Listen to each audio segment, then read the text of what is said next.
Passiert es Ihnen auch, dass Ihre Gurke, Paprika oder Tomate üppig blüht und dann plötzlich die Blüte abfällt, ohne etwas zu tragen? Wenn ja, sind Sie nicht allein. Viele Gärtner machen denselben Fehler.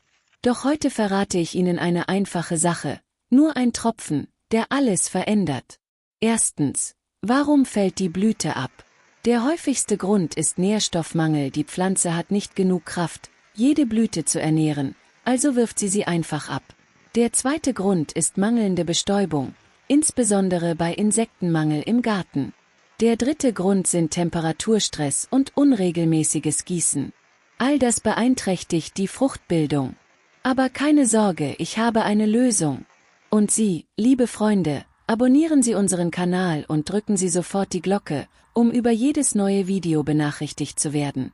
Wir helfen Ihnen gerne weiter.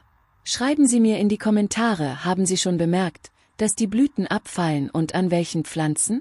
Denn jetzt kommt das Wichtigste, ein natürlicher Tropfen Kraft für eine üppige Ernte und kräftige Früchte. Rezept: nur 1 Tropfen für eine reiche Gurkenernte. Nehmen Sie 1 Liter warmes Wasser, 1 Teelöffel Honig, 1 Tropfen Jod, ja nur ein Tropfen. Gut vermischen und die Pflanzen alle 10 Tage direkt an der Wurzel damit gießen. Nicht mehr. Honig nährt die Pflanze, Jod stärkt die Blüte und regt die Fruchtbildung an. Das ist die perfekte Unterstützung, wenn die Pflanze zwar blüht, aber nicht die Kraft hat, Früchte zu tragen. Abonnieren und liken Sie das Video, wenn Sie es hilfreich fanden, und wenn Sie jemanden kennen, der Probleme mit Gurken hat, teilen Sie es mit ihm.